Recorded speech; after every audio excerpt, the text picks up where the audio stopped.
presentation. Thank you so much for coming, friends, family, faculty. This is a continuation of my BioResource Research thesis, which was titled Discovery and Isolation of Bioactive Natural Products from Actinomycete Bacteria, where I got the chance to screen natural products, or metabolites, from rare non-streptomycete actinomycete bacteria, from novel antibiotic candidates against methicillin-resistant Staphylococcus aureus. And that's just a drug-resistant strain of staph infection you get on your skin. I also got to isolate a new antibiotic from a dried biomess called enridin, and I maximized the yield for a primary antibiotic agent called endurocidin. And I wanted to emphasize how we need to highlight the need of a new antibiotic candidates, specifically screening natural products, to fight against both drug resistance and the dearth of new antibiotics that we face now. This is for my international degree thesis. The requirements included me to take additional back core courses, as well as a 10-week study abroad, which I got to take in India. I also needed a proficiency of 4th year language or higher, which I was approved for my Armenian, which I was actually learned before English, to count for that. So let's begin. The title of my thesis today is Infectious Disease Drug Development and Application, Comparison between the Developing and Developed Worlds. My overview begins with analyzing the difference of infectious disease burden between the developing and developed worlds. Highlight the burden of neglected tropical diseases, or NTDs, as you'll see on the screens. And examine ways to spur drug development for neglected tropical diseases, as well as compare strategies for disease elimination between developed and developing worlds. I wanted to begin with this important quote that was made by a Surgeon General multiple times in the late 1960s, because it is time to close the book on infectious diseases and pay much more attention to chronic ailments such as cancer and heart disease. This was in response to the global eradication of smallpox and the workings of polio and rheumatic fever by vaccines and antibiotics. This is data for 2012 of the global burden of infectious diseases today. It was created by my bacterial pathogenesis instructor, Dr. Schuster. And we see here on the right, the total mortality rates of infectious diseases is still 25%, which is a large chunk of mortality rates. So I don't think we could have closed the book just quite yet in the late 1960s. To the right, we have the breakdown of this 25%, where only 1/3 of infectious diseases are tuberculosis, HIV/AIDS, and malaria, which have the most emphasis by the pharmaceutical industry. Yet we still have this 2/3 of infectious diseases that are quite overlooked. Now, infectious diseases in the developed world. It was characterized by this epidemiological transition in the 19th and 20th centuries by progress in healthcare, where we had significant advances in leading to dramatic decline of death rates due to infectious diseases. First being sanitation and hygiene, immunizations, and antibiotics. Vaccines had the greatest impact on controlling infectious diseases, where in 1977, after a decade-long campaign involving 13 different countries, which led to the eradication of smallpox. And recently, the pertussis, whooping cough, has made a resurgence due to some populations not immunizing their children due to some social stigma or not being within their realm of beliefs. Now, infectious disease in the developing world is much different. It has not been as successful as the developed world in implementing control strategies. The World Health Organization describes immunization coverage as challenging due to high population growth, limited infrastructure and resources, and fluctuating demand for services. Estimated mortality, as we saw in the graph before, is about 25% or more in deaths worldwide, and over 40% of these deaths are actually in developing countries. This is a graph by the picture by the World Health Organization, and we see the 6 different regions which they have mapped off. This dot right here is what is supposed to be the proportion of vaccine-preventable deaths. As we see in these 2 regions, the North Americas and South Americas, it's pretty small compared to these 4 regions, South Africa, North Africa, the Middle East, Southeast Asia, Oceania, compared to these 3 regions, which we see as the developing country. I think my clicker's back. South Africa, actually, that 1.11 million vaccine preventable deaths is what I really wanted to emphasize. Now, the progress the developing world has made is much slower in life expectancy and control of infectious diseases. The socioeconomic discrepancy of population growth and limited resources is due to this. And it is estimated that if the age of 5 mortality rate was of the 80% of the population in the developing world was reduced to that of the richest 20%, we would cut our global mortality reduced by 40%. Now that's a huge statistic. That's almost half the deaths that we see worldwide would be controlled just by having the same infrastructure and money that the richest countries enjoy. This is a graph again, of the 6 different regions, and we see here of sub-Saharan Africa was making some progress in its dip thanks to HIV and AIDS and other NTDs, and it's much lower life expectancy than these other regions. This is also Southeast Asia, and more about the developing world's progress. The World Health Organization describes the 3 confounding factors to their progress. The first being the failure to use existing tools effectively. This could be due to lack of education, incomplete treatment regimens, broad spectrum antibiotics due to repeated trial and error prescriptions. Doctors just do not have the time to be able to diagnose specifically people's ailments, so they must refer to these trial and error prescriptions in broad spectrum antibiotics. Second, inadequate or non-existent diagnostic tools. Of course, socioeconomically, they just do not have that type of power. And diagnoses are primarily made without diagnostics, such as physical examinations, to save time and money. Third, insufficient knowledge of disease. This could be due to little to no attention to disease awareness programs, or little to no funding for disease awareness programs in these countries.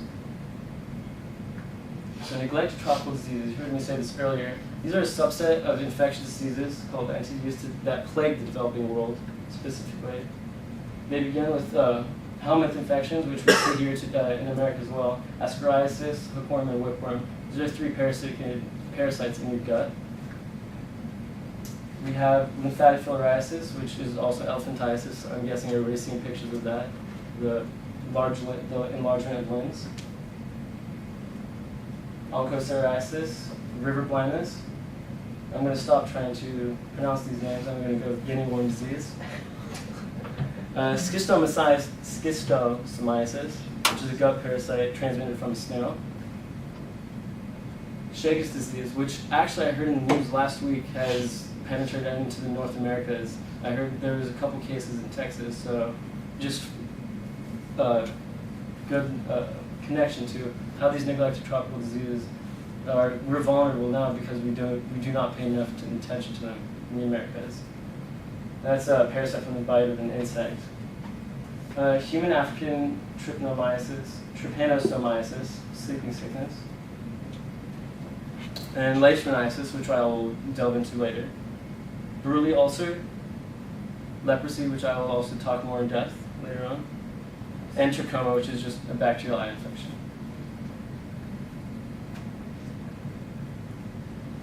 So why are these called neglected tropical diseases? The term neglected is due to the lack of attention of these diseases by the developed world due to HIV/AIDS, tuberculosis, and malaria. The top 10 leading causes of healthy life loss, long-term disability, and premature death worldwide are due to NTDs. This is widely overlooked because many statistics only look at death rates. We don't look at diseases which cause this type of disability or disfigurement that further decreases the activity and efficiency of a country's population. And another statistic, as we saw in one of my first diagrams, sub-Saharan Africa bears the largest burden of many NTDs, with over 90% of the world's burden. Now, the effects of these NTDs. Neglected tropical diseases have severe consequences on population, as I was referring to. There's long-term illness, disfigurement, social stigma, immunosuppression, and decreased productivity. For example, leprosy. It has a large stigma and disfigurement, which back to the biblical times. These individuals because of their social stigma, do not want to get out of their homes or leave their clinics to go get help. Leishmaniasis and tuberculosis are long-term illnesses, even with treatment. So getting this disease, whether you treat it or not, is going to make some long-term effects. As I said, it affects worker productivity.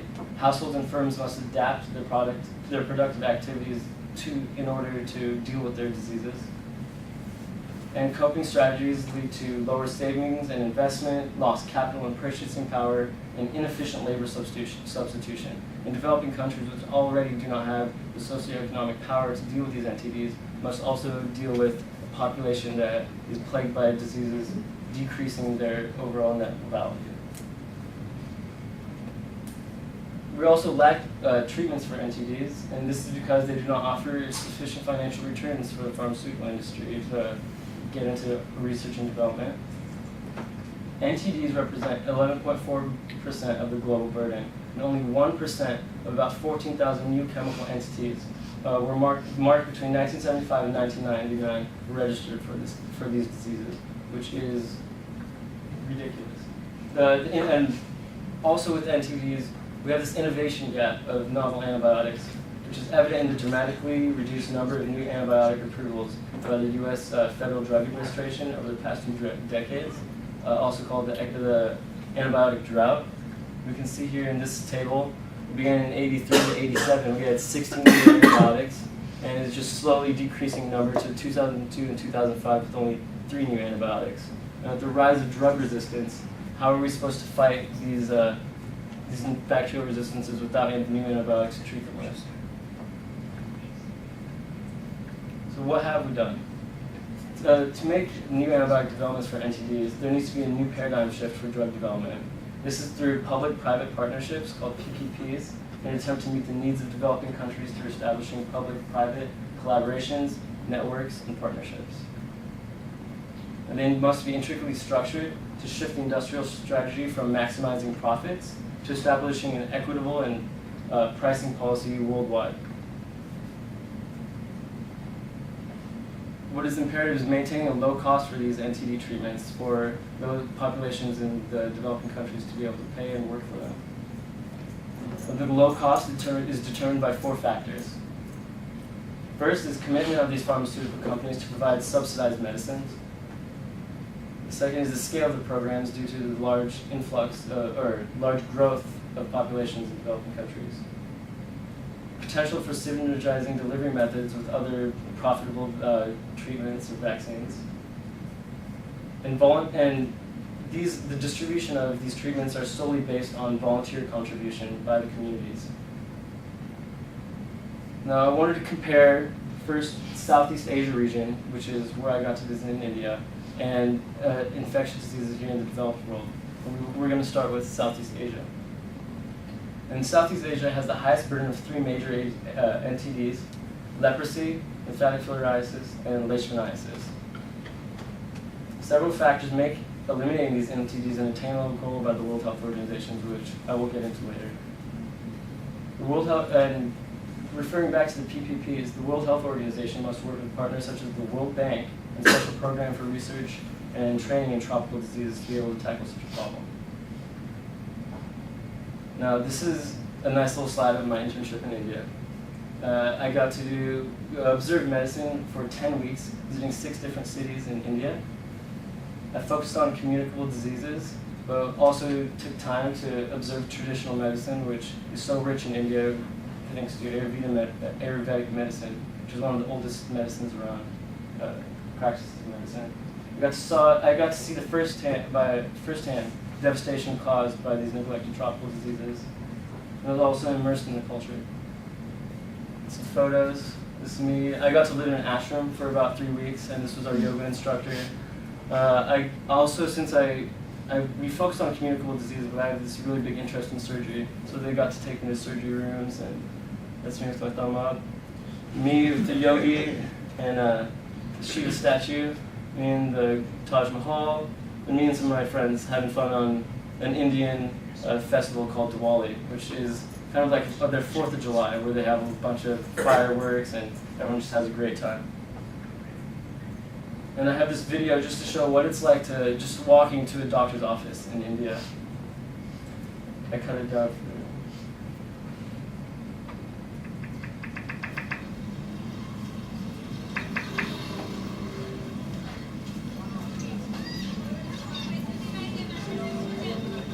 This was my trip for about a couple weeks. This was to a doctor's office named Dr. Mehta.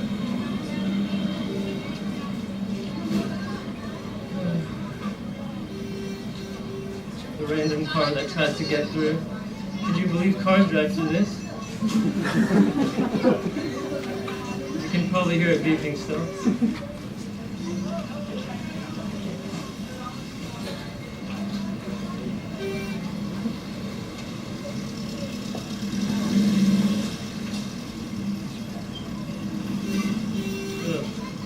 I think that's the garbage. Video games.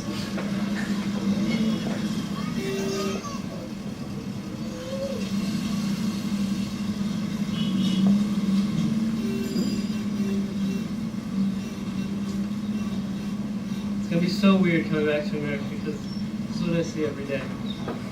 That's where I get my haircut. I've actually been shaved in conditions like this, and you know what? It's the best shave I've ever gotten. Or had. It's gonna be sad having to think I'm gonna have to go back to America and shave myself. I swear they were so good. I would be clean shaven just every day. I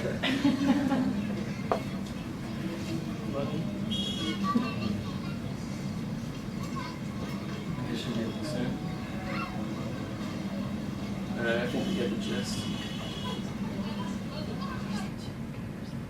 Alright, so this, in the end, getting to the doctor's office, this is what the doctor's office looked like of Dr. Santosh Mehta. This was the waiting area, you know, small. Usually it would be out the door and, you know, down a couple blocks of how many people you'd have to see. And this, he would all do the social work. 2/3 of his patients wouldn't even pay him because they just don't have the money. And as I was saying, everything was based on physical examination. He had no diagnostic tools, as you'll see. And this is his viewing room. It's just a curtain and a sink, and you know, a couple, you know, maybe a stethoscope. And this is him on the right, a really great man that I got to see just the magic he does and the help he does. Education, but what happens is they don't come back. Yeah. So, you know, yeah, exactly. And, you know, if there's, you know, I think directed funding that might be, you know, in terms of education, but also have that requirement that they actually do return. Well, I mean, I think, like you say, those volunteers and those field workers who are there, then. And every day, not just like once. Yeah. They're there to be like kind of be the backbone of, you know, trying to really get these developing countries to build their infrastructure. Really important. In contrast, what do you think is a really critical issue in the developed world? What is the worst thing that they do as far as addressing infectious diseases? The worst thing we do, I think, is only focus on us. You know, I mean, you know, looking into like just America, I mean, obviously we have all these problems, you know, we have all these chronic ailments, but when you don't look at the worldwide scale, you know, we have such vulnerabilities. You know, and a lot of our chronic ailments, like diabetes and things like that, are due to just our personal decisions that we make. And, you know, HIV, AIDS, and tuberculosis is not really a problem here. Or, I mean, HIV/AIDS is, but tuberculosis is, and malaria isn't it? I think it is important to know to make. Yeah, we need to make big picture decisions rather than narrowing just, you know, for the developed world. Is that just based on the profitability of the medicines for these few diseases? And Definitely. Like, I mean, HIV/AIDS, tuberculosis, and malaria, because they affect not only the developing world, you know, they can rake in a lot more profits. You know, the pharmaceutical industry, I mean, I understand they need to make money to make these new antibiotics, but without, like, just like the PPPs, to be able to have these partnerships and really expand their research and development, only until then will we be able to address the correct treatments. Yeah. Is the current patent system for antibiotics, things like that, partially, it's making it cyclical? I know Brazil, like, for their HIV/AIDS treatments, they kind of gave, I don't want to put it this way, they just take the trademarks and they're going to say, shove it, you know, we're giving it to our population, we're treating our population. But then, you know, the pharmaceutical industry is like, well, we need all this money to be able to reciprocate, funding other things. So it's, it's such a convoluted problem. I feel like within the time I had, we can't really address it. What are you going to do next? And I got a job in Portland. That's next. Applying to med school, ready to go. Doctors Without Borders for 5 years. What are you going to be doing in Portland? I'm going to be working as a scribe and tutor for teaching physicians how to use medical records, trying to get them to move on to the computer world and not just pen and paper. And a lot of them are kind of hesitant to working with the computer, so I have to kind of give them a nudge. All right, well, thank you.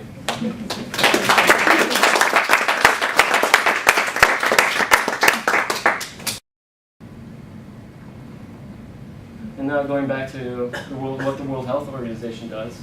So leprosy, it is caused by the bacterium Mycobacterium leprae.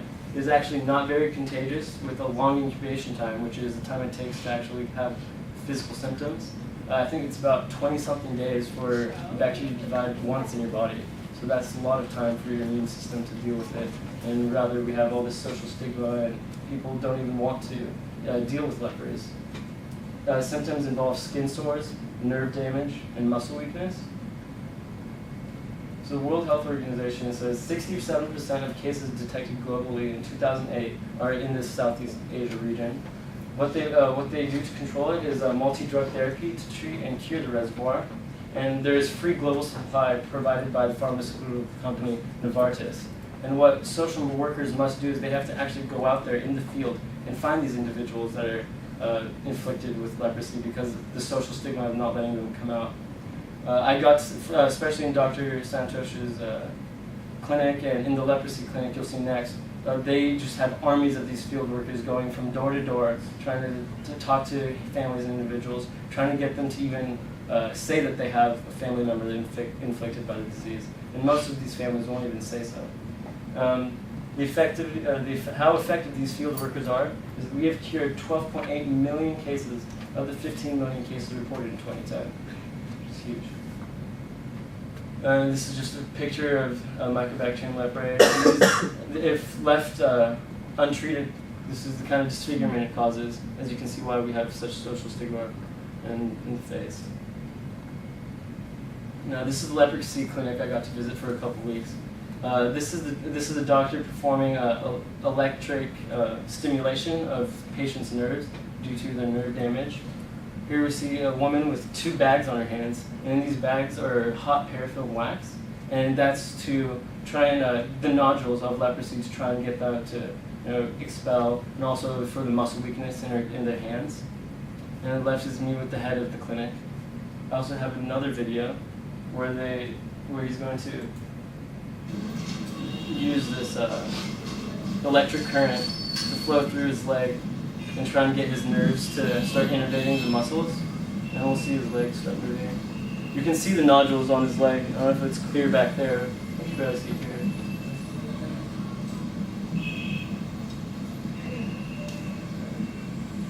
It's quite easy, painless. The people that were coming to the leprosy clinic, it was very routine for them. Very small shocks.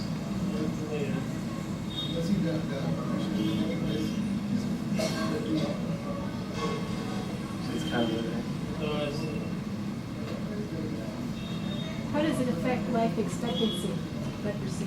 Leprosy, I mean, it doesn't really damage at all. It's just disfigurement, really. And there's a lot of misinformation about leprosy, especially in the developing world. Ever since it's been around for so long, they have to fight this huge stigma against it. Okay.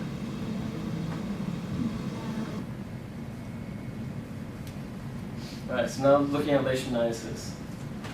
This is a parasitic disease spread by the bite of a female sandfly. Symptoms include skin sores, breathing difficulty, ulcers, erosions in the mouth, tongue, gums, nose, inner nose, and death can happen within 2 years if untreated. So what the World Health Organization has to do is there needs to be a diagnostic tool, which they've created this rapid dipstick diagnostic screening RK39, which really does not require much educate background information or education of the actual field worker, so they can go out in the field and use this. Just all it is a simple positive and negative. There are drugs available called antimony-containing compounds, which are provided by different pharmaceutical companies. And what they must implement additionally is this sandfly vector control by indoor residual spraying. And there was pilot exercises in 11 districts of India where people inflicted would go in their home and spray their home with this vector control. And it's already been expanded to all 52 endemic districts by 2010. And here are some photos. This is probably the first ulcer that began, and then you can see how the mucous membranes are inflicted. This is the sandfly, and this is the actual parasite that courses through your body. All right, so fighting infectious diseases in the developed world. Everybody probably was there for the H1N1 pandemic. We all heard it on the news. And the response by the United States was actually very swift, and we controlled it very well. It first emerged in Mexico in April 2009 and rapidly spread throughout the Americas. Mass vaccination was the most effective method for controlling the infection, as well as the quarantining and antiviral agents given out. And currently, more than 20 different manufacturers are in various stages for this vaccine. Yet we have no vaccines, we have no treatments for NTDs. There was an effective vaccine already ready by September 2009, which is about, what, 5-month period. Just because it happened in a developed country, we had the vaccine ready that quickly.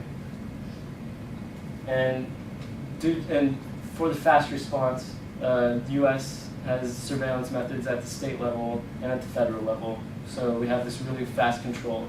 And we also have U.S. departments such as the CDC, the NTSB, and the NIH that are able to amplify what is going on. And this is a picture I saw in India. I was actually in India during the H1N1 pandemic, which was kind of scary. But I saw this most H1N1 deaths in a day in India. Rather, well, in America it wasn't. I don't think it was that much of a problem. So comparing responses to infectious diseases between the two worlds, we see in the developing world they require partnerships and outside funding just to be able to deal with the diseases. The distribution relies on volunteer work. The countries must work within their limited infrastructure to try and control the diseases. So in consequence, we have a slow response and delayed control, which allows the infectious disease to spread even more. In the developed world, we have funding within our privatized pharmaceutical industry where they can get their maximized profits from our population. Distribution centers and hospitals are much better than the hospitals and doctor rooms that we saw earlier. We have advanced surveillance infrastructure, giving us fast response, effective control, and much more control over our infectious diseases. So our conclusions. We must shift the focus of infectious diseases in the developed world, allowing many vulnerabilities of emerging infectious diseases due to globalization, promoted by ease of travel and climate change. Just like how I was talking about Chagas disease. I don't know if many of you read the papers, but we are still vulnerable, even though it has not hit us yet. There's a necessity for new drug development targets and new strategies for equitable pharmaceutical distribution on a worldwide scale, rather than just in our developed countries. And we must foster the same progress previously experienced in the developing world to regulate the overwhelming burden of infectious diseases and neglected tropical diseases to somehow ran it into something of the past.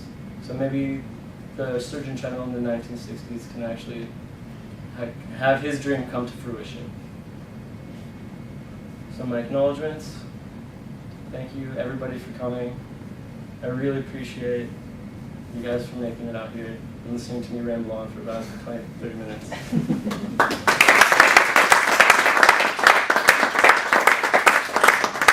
Questions?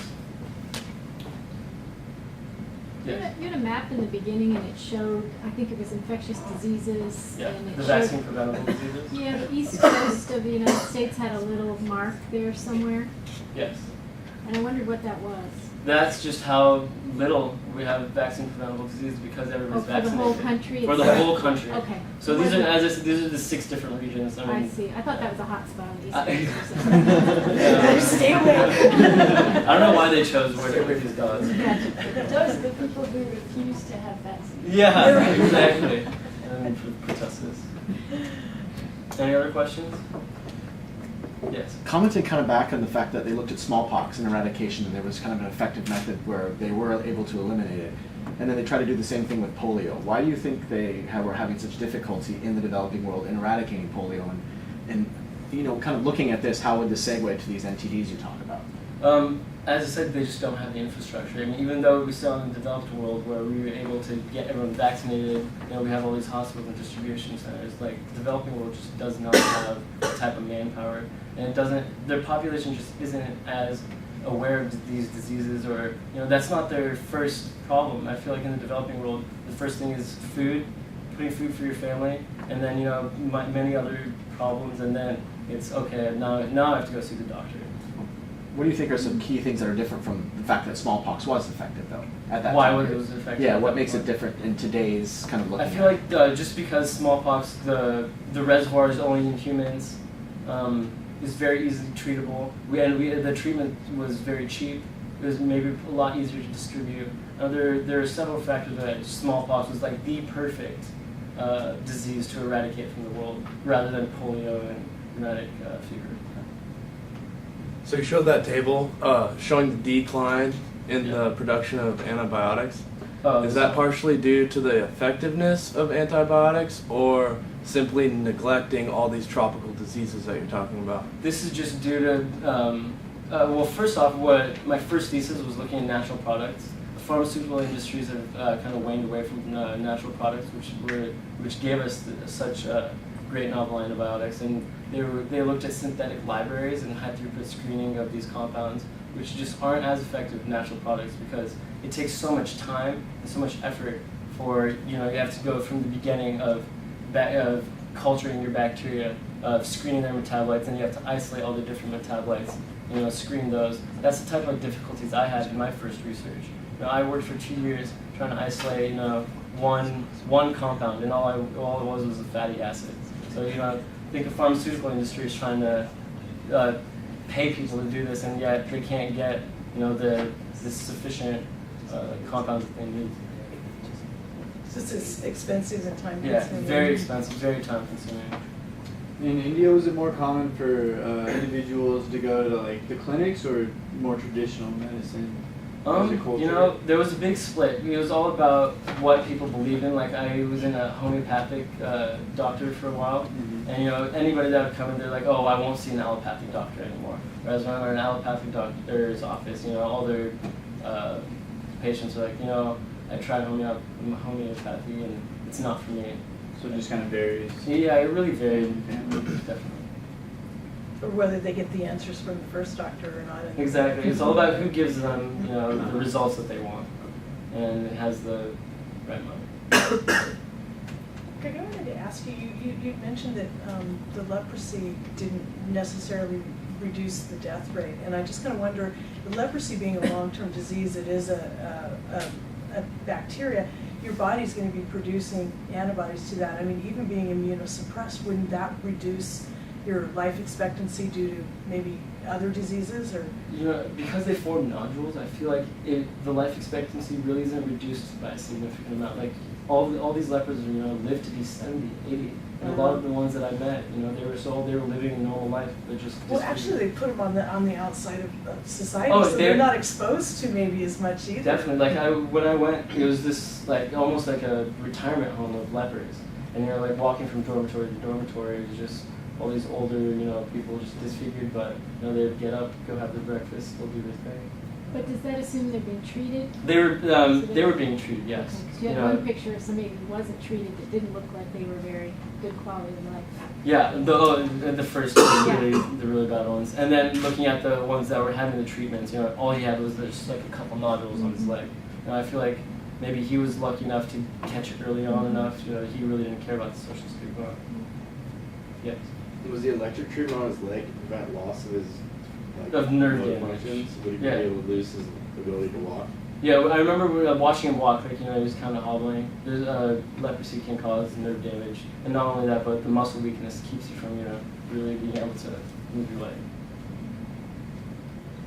What does the pharmaceutical industry look like in India? Is the issue that people don't have the ability to pay, and that's why that industry can't make progress, or what's?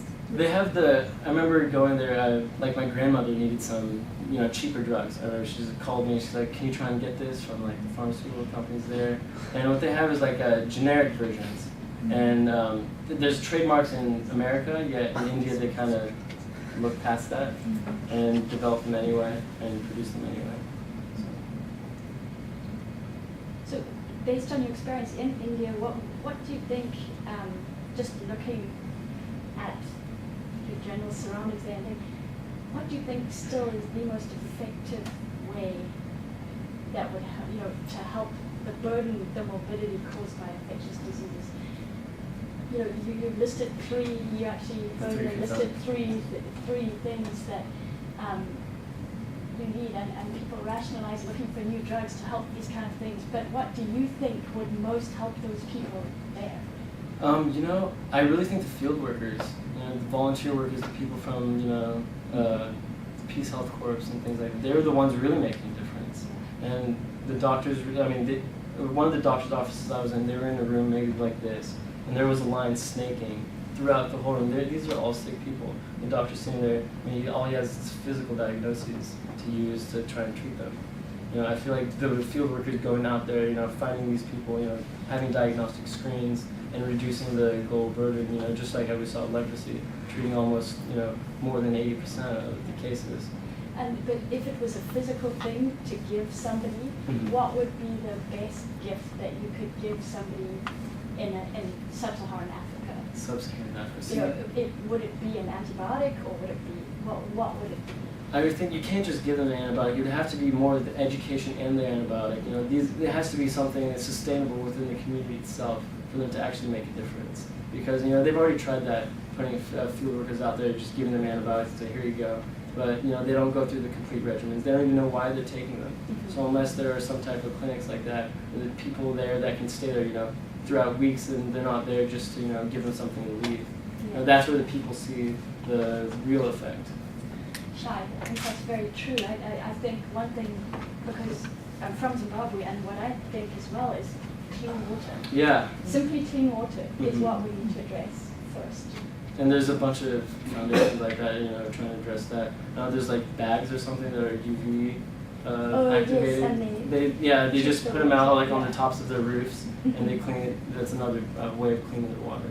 It's very important. Education, if the people that are there can go